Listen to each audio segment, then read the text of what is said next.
نحمده ونصلي على رسوله الكريم اما بعد فاعوذ بالله من الشیطان الرجیم بسم اللہ الرحمن الرحیم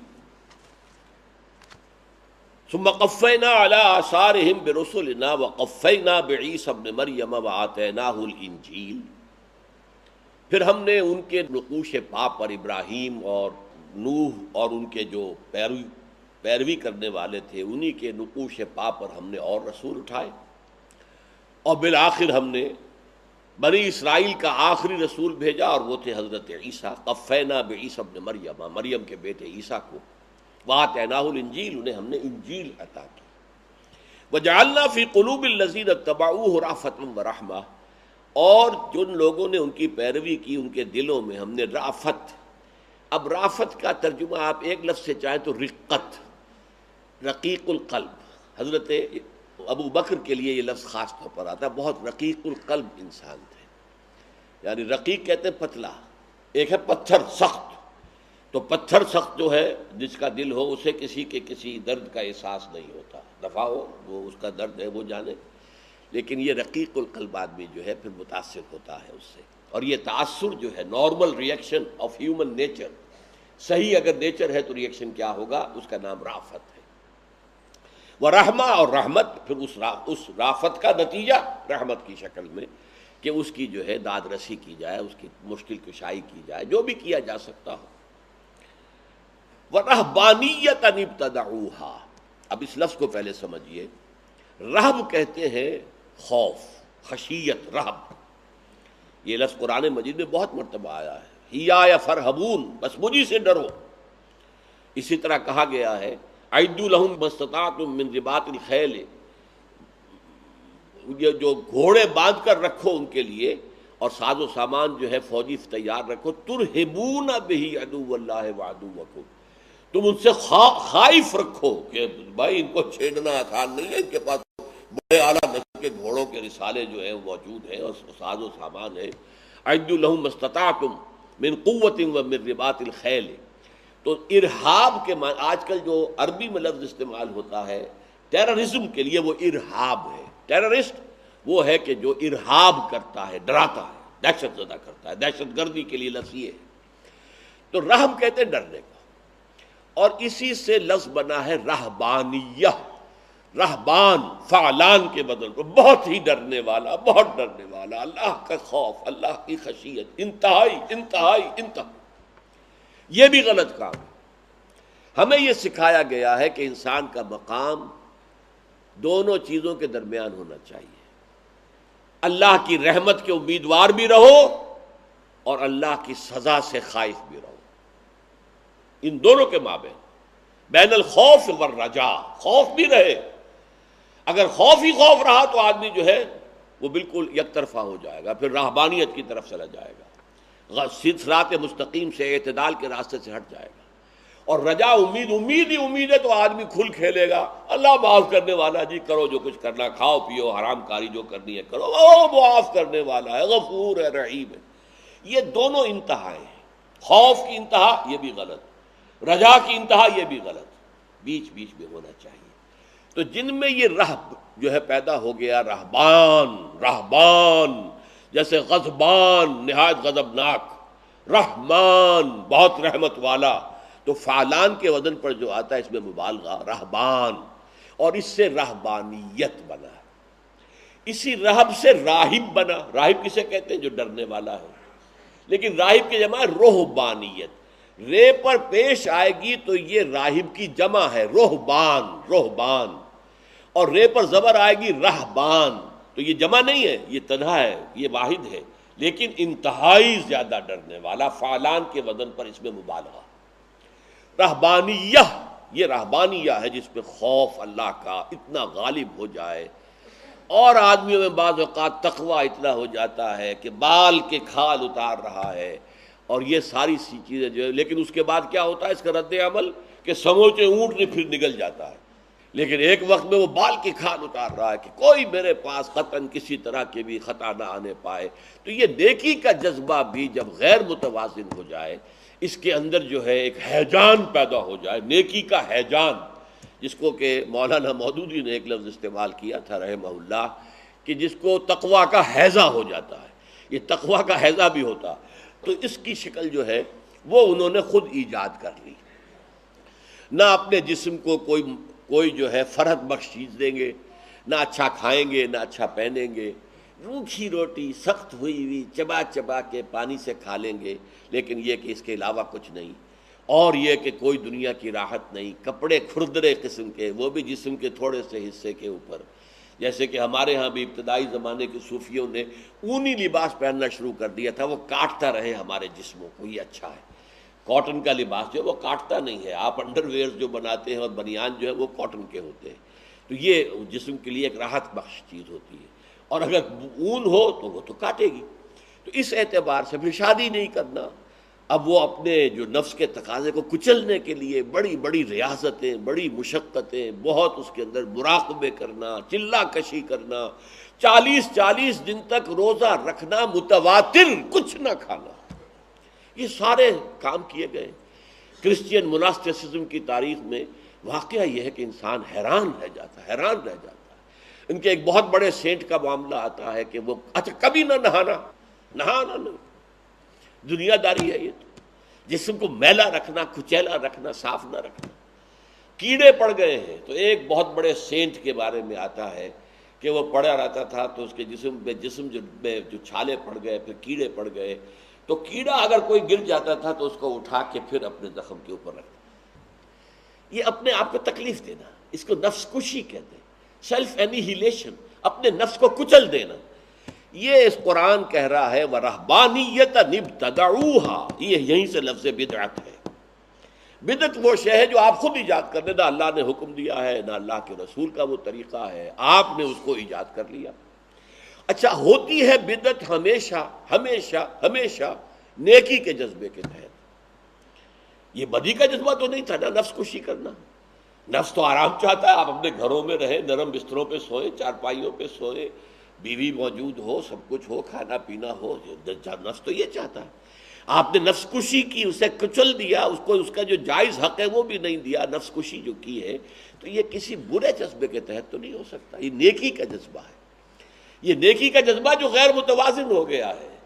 جیسے آپ کیا کہتے ہیں، ٹیومر کیا ہوتا ہے، کینسر کیا ہوتا ہے؟ کسی ایک جس کے حصے کے ٹیشو جو ہے اس کے سیل بڑھنے شروع ہو جاتے ہیں آؤٹ آف پروپورشن،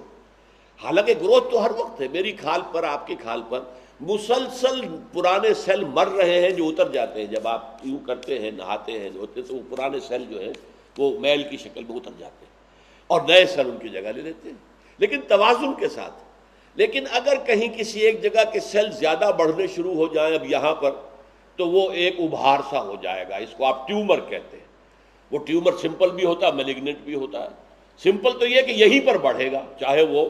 ایک تربوز کے مطابق ہو جائے، لیکن وہ ایک ہی جگہ پر رہے گا۔ اور میلیگننٹ وہ ہے جو یہاں سے پھر اس کی جڑیں جاتی ہیں، اور وہی سیل جو ہیں وہ خون کے ذریعے سے کہیں جا کر جگر میں بیٹھ گئے، کہیں کڈنی میں بیٹھ گئے، کہیں دماغ میں پہنچ گئے، اب یہ کینسر جسم میں پھیل گیا۔ اب ظاہر بات ہے کوئی علاج نہیں ہو سکتا، سمپل اگر ہے ٹیومر تو اسے تو آپ کاٹ دیں گے تو بات ختم ہو جائے گی، لیکن اگر یہ ہو گیا ہے کینسرس میلیگننٹ تو اس کا بڑا مشکل علاج ہے، وہ ایک دوسری بات ہے۔ تو اصل میں out of proportion growth of your body is ایب نارمل،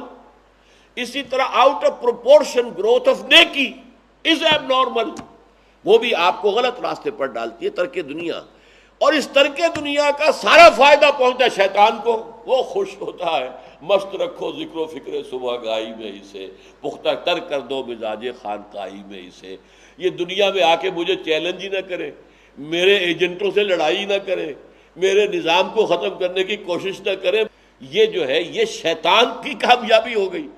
تو اس رہبانیت کو روکا ہے اسلام نے، اور فرمایا ہے اسلام کی رہبانیت جہاد فی سبیل اللہ ہے۔ جو تکلیفیں تم اپنے نفس کو دے رہے ہو غار میں بیٹھ کر، اللہ کی راہ میں جہاد کرو عدل کو قائم کرنے کے لیے، وہاں بھی تو بھوک آئے گی کہ نہیں آئے گی، تکلیفیں آئیں گی کہ نہیں آئیں گی، زخم لگیں گے کہ نہیں لگیں گے، ہاتھ کٹے گا کہ نہیں کٹے گا، اور تکلیفیں اور آئیں گی کہ نہیں آئیں گی۔ تو وہ تکلیفیں آئیں، لیکن یہ تکلیفیں پروڈکٹیو ہو جائیں گی، معاشرے کو بہتر کریں گی، باطل کا استحصال کریں گی، حق کا بول بالا کریں گی۔ یہ ہے پازیٹیو، یہ ہے اصل تصوف محمد الرسول اللہ صلی اللہ علیہ وسلم کا، سلوک محمدی۔ اس پر میرا ایک کتابچہ موجود ہے۔ لیکن انہوں نے کیا سکھایا؟ شیطان نے پٹی پڑھائی، جاؤ جی چھوڑو یہ دنیا، چھوڑو ان بدماشوں کے لیے، شیطانوں کے لیے، جو چاہیں کریں، کھل کھیلیں، عیش کریں، جس طرح چاہیں لوگوں کو ستائیں، لوٹیں، خون چوسیں، یہ سرمایہ دار خون چوسیں اپنے اپنے مزدوروں کا، اور یہ زمیندار خون چوسیں اپنے اپنے کاشتکاروں کا، ہاریوں کا، کرنے دو انہیں، تم جاؤ، تم لو لگاؤ اللہ سے، مست رکھو ذکر فکر صبح گاہی میں اسے، اور پختہ تر کر دو مزاج خانقاہی میں اسے۔ شیطان ہر ایک سے اس کی حیثیت کے مطابق معاملہ کرتا ہے، کسی کو کہتا ہے نماز مت پڑھو، کسی کو کہتا ہے پوری رات نماز پڑھو، آپ کے حقوق نفس کے، حقوق بیوی کے ختم۔ لہذا اصل کیا ہے؟ اعتدال۔ رہبانیت ابتدعوها، بدعت سے ابتداع، ما كتبناها علیہم، ہم نے وہ ان پر لازم نہیں کی تھی، الا ابتغاء رضوان اللہ۔ یہ ٹکڑا ذرا مشکل ہے یہاں پر، کہ ان میں دو ترجمے ہو سکتے ہیں۔ اگر تو ہم اسے جوڑیں کہ وَرَهْبَانِيَّةً ابْتَدَعُوهَا مَا كَتَبْنَا عَلَيْهِمْ إِلَّا ابْتِغَاءَ رِضْوَانِ اللَّهِ، ہم نے نہیں ان پر فرض کیا تھا مگر اللہ کی رضا حاصل کرنا۔ اور ایک یہ ہے کہ انہوں نے رہبانیت ایجاد نہیں کی تھی مگر اللہ کی رضا کے لیے۔ یہ دونوں ترجمے ہو سکتے ہیں۔ یہاں یہ بات سمجھ لیجئے کہ جو ہم نے سورہ حدید میں پڑھا، دنیا کے ساتھ ہمارا معاملہ کیا ہونا چاہیے۔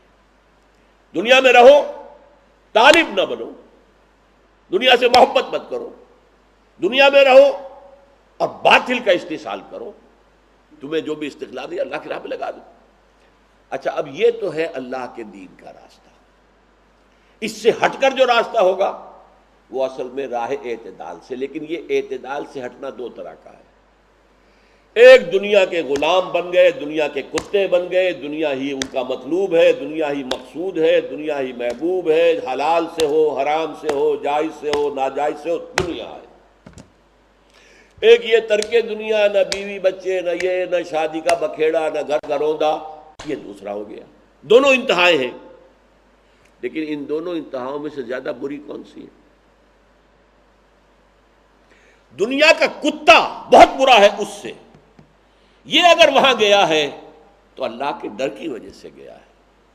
خوف کی وجہ سے گیا ہے، اللہ سے لو لگانے گیا ہے، اگرچہ غیر معتدل ہے، غلط ہے، راستہ صحیح نہیں ہے، لیکن یہ متوازی نہیں ہے۔ جو دنیا کے کتے بن گئے ہیں وہ بہت برے ہیں، بہت برے ہیں، بہت برے ہیں۔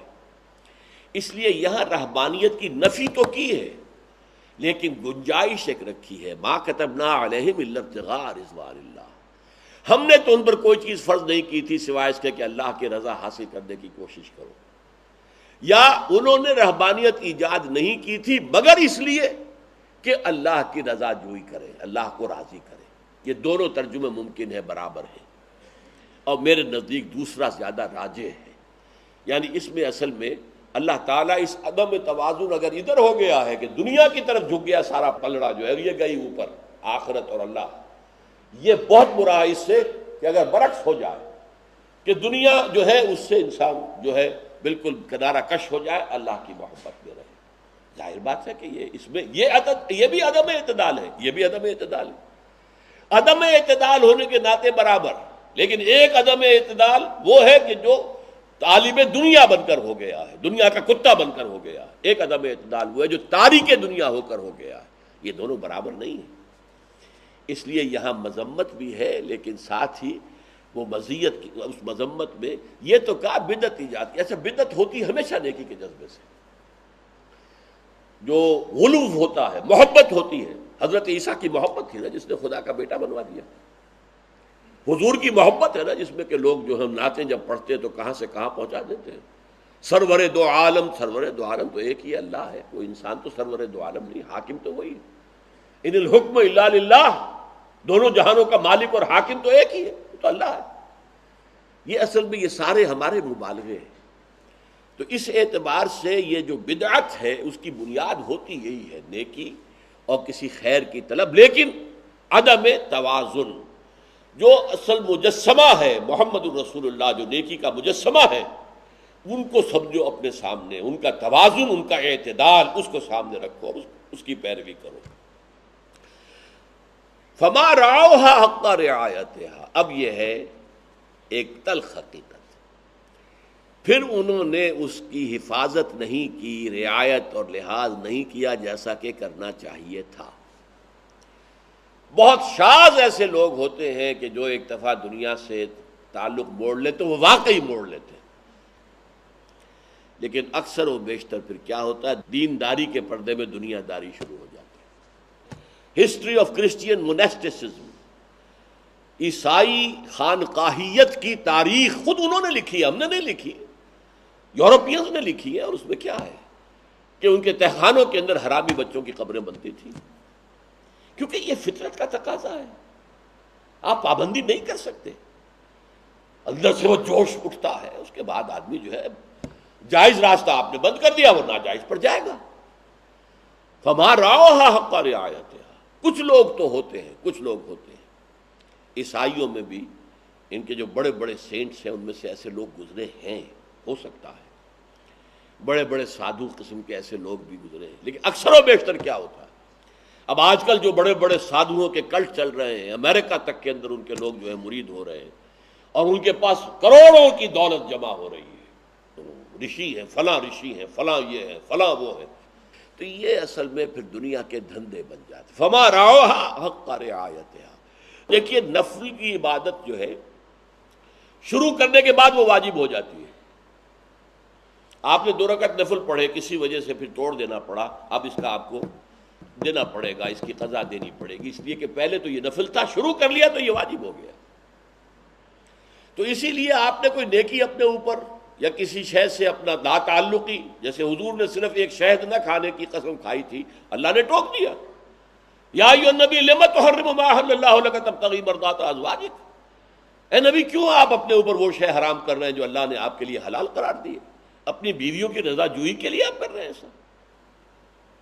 قد فرض اللہ لکم تحلۃ ایمانکم، اللہ نے قسمیں جو ہے کھولنے کا راستہ پہلے سے معین کر دیا ہے، توڑیے اپنی قسم اور اس کا کفارہ دیجیے۔ تو یہ ہے کہ کوئی چیزیں جو ہیں اگر انسان اپنے اوپر لازم کر لے، حضور کو تو وہی آ گئی، مجھ پر تو نہیں آئے گی، پھر اس کی پابندی نہ کروں تو یہ دوہرا جرم ہے۔ آپ نے کسی نفلی ریاضت کا جو ہے اپنے اوپر جو ہے عہد کر لیا، اتنی نفلی ریاضت میں اب یہ فرض ہو گئی ہے آپ پر، اگر آپ نہیں کریں گے تو پکڑے جائیں گے۔ لہذا اس میں یہ کہ اپنے اوپر تشدد نہ کرو، سختی نہ کرو، اللہ نے جتنی عبادت لکھ دی ہے وہ ادا ہو جائے، اللہ کا شکر ادا کرو، باقی اپنی قوت توانائی، اپنی جد و جہد، اپنی بھاگ دوڑ، اپنی زندگی، اپنی موت اللہ کے دین کے غلبے کے لیے، لیقوم الناس بالقسط، نظام عدل و قسط کو قائم کرنے کے لیے صرف کرو۔ تو فرمایا فما رعوها حق رعایتها، جیسے ہمارا ایک کہاوت ہے، اچھی تو نہیں ہے، کہ نانی نے قسم کیا برا کیا اور کر کے چھوڑ دیا اور برا کیا، تو اسی طریقے سے خامخواہ آپ نے کوئی ایک چیز جو ہے جو آپ پر لازم نہیں تھی اپنے اوپر لازم کر لی، وہ لازم کر لی تو اب اس کی پابندی کرنی ہوگی، اب آپ نہیں کر پا رہے تو اب دوہرا جرم ہو گیا۔ تو کیوں اس میں آگے بڑھتے ہو، کیوں اپنے اوپر تشدد کرتے ہو؟ اسی لیے حدیث میں آیا لا تشددوا علی انفسکم، اپنے نفسوں کے اوپر تشدد نہ کرو۔ فآتینا الذین آمنوا منہم اجرہم وکثیر منہم فاسقون، اس آیت کے 2 معنی کیے گئے ہیں۔ تو ہم نے جو لوگ ان میں سے ایمان لے آئے یا ایمان والے تھے انہیں ہم نے ان کا اجر عطا کیا، لیکن ان کی اکثریت بھی فاسقوں پر مشتمل ہے۔ تو یہ چیزیں جو ہیں فرمایا کثیر منہم فاسقون، فآتینا الذین آمنوا منہم کا ایک ترجمہ یہ کیا عام لوگوں نے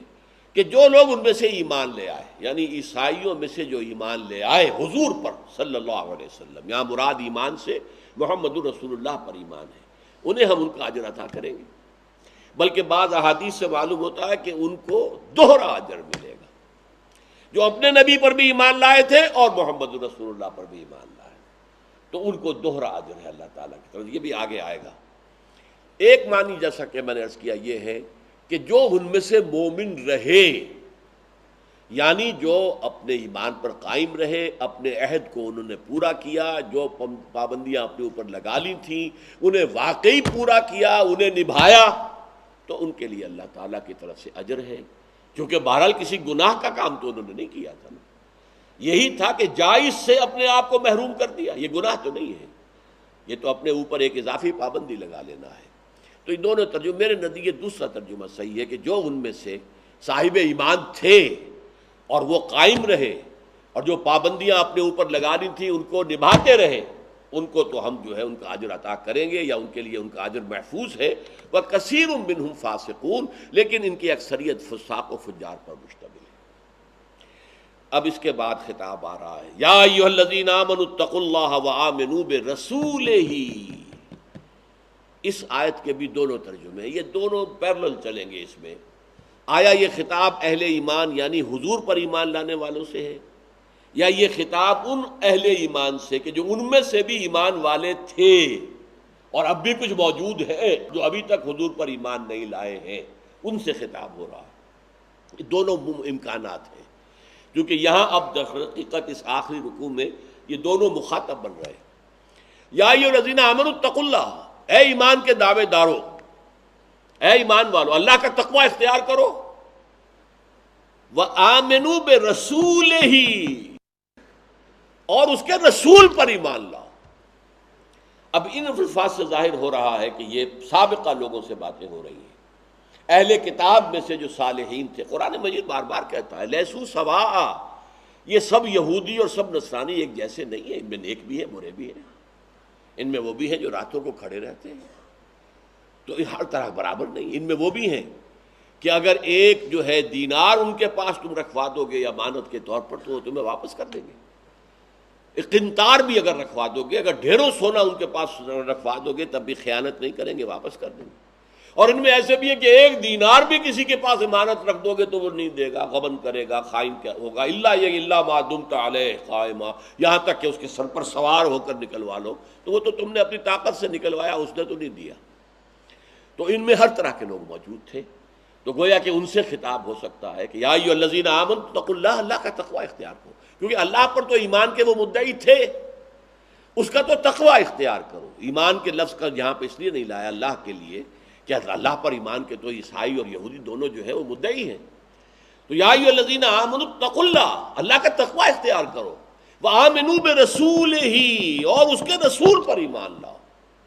اب یہ جو آیت ہے یہ اس کا دوسرا رخ وہ میرے نزدیک زیادہ اہم ہے کہ یہ اہل ایمان مسلمانوں سے خطاب، اے ایمان کے دعوے دارو اللہ کا تقوی اختیار کرو اور اس کے رسول پر ایمان پختہ رکھو۔ اس کے کیا معنی ہے کہ پیروی کرو رسول کی، اسوہ بناؤ رسول کو، اپنے اندر کے اٹھنے والے طوفان چاہے وہ نیکی کے ہوں ان کی پیروی نہ کرو۔ نیکی کا بھی طوفان حد اعتدال سے تجاوز کرے گا تو دور چلا جائے گا، بدعتیں ایجاد کرو گے نیکی کے تحت، اچھے جذبے سے محبت کے تحت یہ بدعت ایجاد کرو گے، یہ بھی تمہیں بہت دور لے جائے گا۔ تو آمنوا برسول، اسی طریقے سے تم چاہتے ہو اللہ کا دین قائم کرنا دنیا میں تو رسول کا طریقہ ایمان پختہ رکھو کہ اسی طریقے پر وہ انقلاب آئے گا جیسے رسول لائے تھے صلی اللہ علیہ وسلم۔ یہ گویا کہ خطاب ہو گیا اہل ایمان یعنی حضور پر ایمان رکھنے والوں سے، کہ اصل ایمان جو ہے عملی اعتبار سے وہ رسول پر ایمان ہے، اتباع رسول کا ہے، اطاعت رسول کی ہے۔ دین جو نظام بنتا ہے وہ صرف قرآن کے بلا پر تو بنتا ہی نہیں، وہ بنتا ہے قرآن اور سنت کو ملا کر۔ صرف نماز کا نظام بھی نہیں بنتا، 5 نمازیں کہیں قرآن میں ایک جگہ لکھی ہوئی ہیں، یہ ظہر ہے، یہ عصر ہے، یہ مغرب ہے، عشاء ہے، فجر ہے۔ کہیں لکھا ہے کہ عصر کی 4 رکعتیں ہیں، مغرب کی 3 ہیں اور فجر کی 2 ہیں؟ کہاں لکھا ہے؟